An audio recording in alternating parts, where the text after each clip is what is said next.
Welcome to Screw the Commute, the entrepreneurial podcast dedicated to getting you out of the car and into the money with your host, lifelong entrepreneur and multimillionaire, Tom Antion. Hey everybody, it's Tom here with episode 569 of Screw the Commute podcast. Today, we're going to talk about Ask Me a Kindle question. And before I do that, though, I want to give a shout out to an unsung hero named Roy Benavides. Roy Benavides. I just got done crying my way through a 1991 speech he did to the $1 Million Roundtable. He was a war hero and amazing. Boy, if the whole country is made up of people like this guy, we'd have a lot less problems, I'll tell you that. So check him out, Roy Benavides. Anyway, I really love Kindle, and I really think it's one of the best opportunities for small business people. People that want to work from home, people that want to do online stuff. It's a great way to start. And I'll tell you why. First of all, I don't want you to waste time on Barnes & Noble Nook or iBooks or any other kind of digital product other than a PDF file that you sell off your own website. The reason Kindle is so great is Amazon got this figured out, and they have this program called KDP Select. KDP stands for Kindle Direct Publishing, and the Select program allows them to make a deal with you where they are willing to give your book away for 5 days out of every 90, as long as you don't sell it in an electronic format anywhere else. And you say, well, what good is that if they're giving my book away for free? Well, if you've been following me, you know that books are the biggest hassle, least profitable things you'll ever do. They're designed, smart marketers feel that they're designed to lead to bigger sales of affiliate sales and consulting and speaking engagements and other big ticket items. And just a quick story about, my book to teach you how to pick a shopping cart system. They gave away 2,500 copies in 5 days. I mean, I'm good, but I ain't that good. I can't give away 2,500 copies in 5 days through normal means. Yeah, I could pay for ads and do it maybe, but that'd cost a fortune. They did it for free. And I make between $600 and $720 per person per year if somebody does what I tell them in the book. So I don't want to pass that up to have 2 sales a month from Barnes & Noble or iBooks or something. So it's really a great opportunity for you. All right. So we'll get into that in a minute. Hope you didn't miss episode 568. That was me ragging a little bit on intuition and gut instincts. You can't really run a business consistently without real numbers. One of my students is all into intuition and so forth, and I'm teaching her about real numbers, and her jaw is dropping because things that she thought were great as like keywords and so forth, nobody was looking for them. So she'd be hearing crickets the rest of her career. So yes, there's room for intuition and gut instincts. Absolutely. But it's not the only thing to run a business consistently and to give you the best chance of success. You got to have real numbers. So that's what that episode was about, episode 568. And of course, anytime you want to hear a back episode, you go to screwthecommute.com and put the episode number in. That was 568. All right, we're still going strong with our program to help persons with disabilities. One guy, one of the blind people in it, has already broken out and made a partnership and has a gorgeous website and doing speaking. So it hasn't even got a fourth of the way through the school yet. So I'm really proud of that kind of stuff. So anyway, check it out at imtcva.org and then /disabilities. We got a GoFundMe campaign there. Anything, and you can see even the blind people are making videos. So anytime you feel like, oh, I can't do this, take a look at their videos. They're better than mine. So anyway, anything you can contribute to the GoFundMe is appreciated. And hey, if you're really flush with cash, you could You could sponsor a person yourself. Wow, what a thing you could be proud of. Okay, so let's get into some of the questions about Kindle. Tom, what's the easiest way to format a book for Amazon Kindle? Well, in the old days, you used to have to get into HTML and do a bunch of hoops, but Kindle said, that's too much trouble for people. So they created Kindle Create software. That's the actual name of it, Kindle Create. And it's a software that they have Mac and PC versions. You download that to your computer. There's a million tutorials, or we'll show you how to do it if you're in my program, how to use the software. And it makes it 1,000 times easier to make a Kindle book. And the software is, of course, free. So it costs you nothing to create these Kindle books. You can even create, well, I'll talk about covers in a minute, but yeah, Kindle Create software is the answer to that question. All right, Tom, what is the first page of Kindle technique I hear you talking about? I heard you, but I need it explained better. All right, well, sorry about not explaining it good the first time. So any kind of Kindle reader, so you can have the Kindle Fire, actual hardware, or you can have the Kindle reader for your cell phones or for your laptops or tablets, has a function where you can click a button when you're reading a book and go to the beginning. I think that's what the button's called, go to beginning. Well, guess who gets to set where the beginning of the book is, or the first page? Even though it's not necessarily the actual first page, it's called the first page or the beginning of the book. You get to set that when you put your Kindle book up there.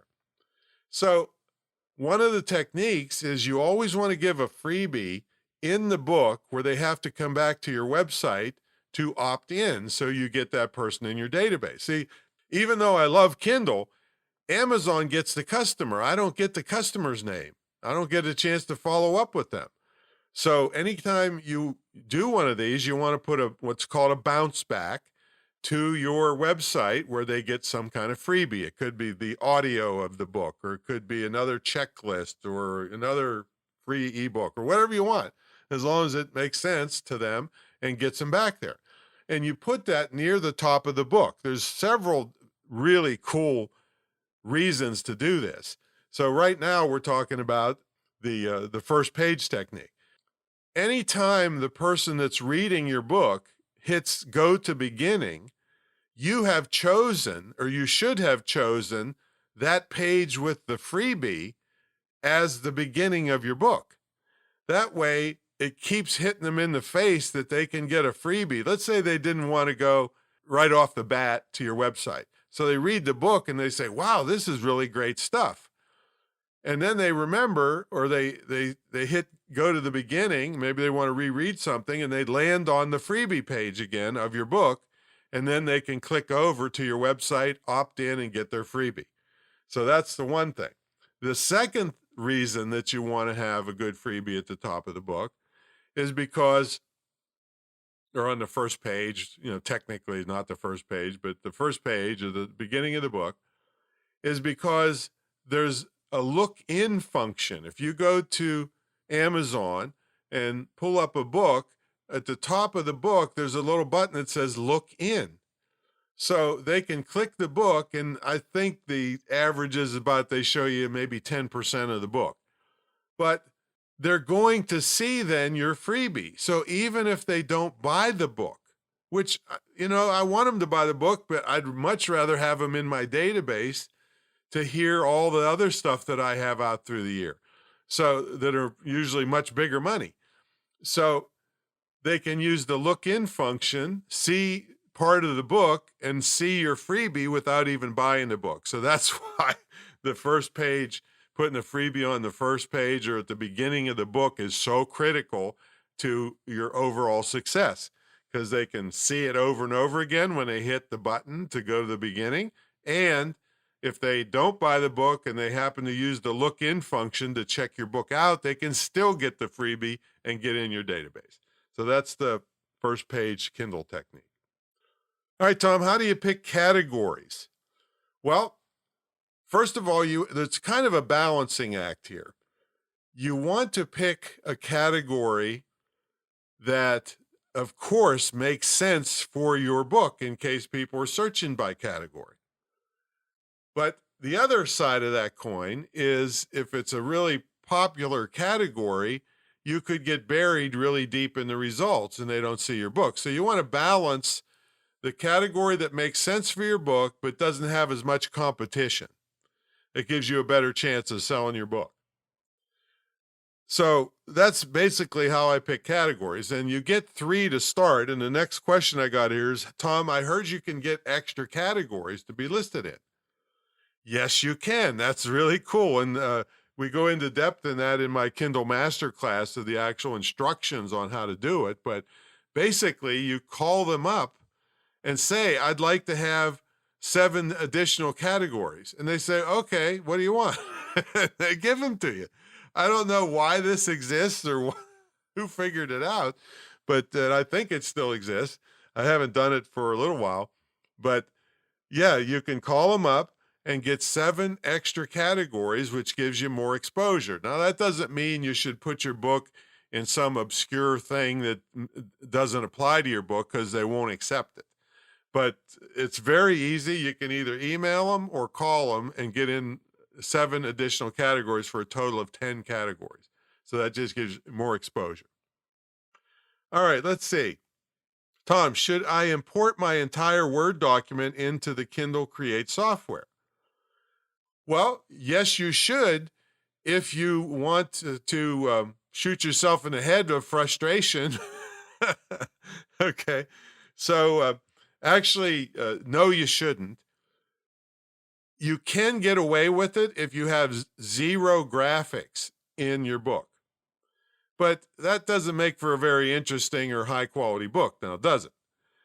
So when you decide that you're going to take your book, and it's all done, and you want to take it into the Kindle Create software, here's the method I use. You can use other methods, I guess, but so I go to each graphic or picture, and I put like 5 X's where the picture is, and I put a parenthesis like what the name of the picture was that goes in that part of the document. And I go to the next picture, put 5 X's and the name of that picture, the actual name of the file name, basically. And I go throughout the document to each place where the picture was and put the 5 X's and the name of the picture, the title of the file. And then I take all those pictures out of the document. First of all, always keep a finished copy, and then save the Kindle version, save as, and change the name of it so you have the original. And then, so in the Kindle version, I've taken out all these graphics and I put in these 5 X's and the name where it goes. So I'm only taking text into the Kindle software. Also, the cover is, if you have an ebook cover as the first page of your, let's say, a PDF file or something, you don't put that in either. You take that out. You can take the table of contents out too. So here's how it works.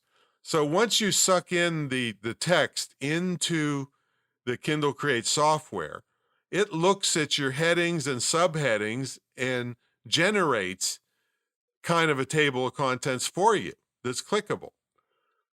Now, you can edit it if they made a mistake or something, but it just makes it very easy. Then I go through the document where the 5 X's are. I think you can search for them. That's why I do it mostly in these documents, because you don't have 5 X's anywhere. You just search for 5 X's and it goes right there. And then through the Kindle Create software, I insert each photo one at a time, or graphic.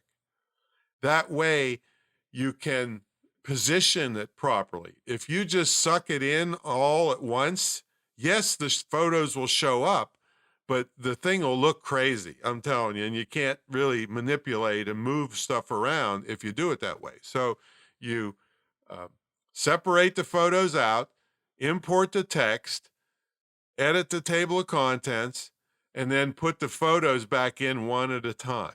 Now, you don't have to worry about page numbers changing. You do, after you put the photo in, you erase the 5Xs. You can edit in the Kindle Create software the text a little bit too.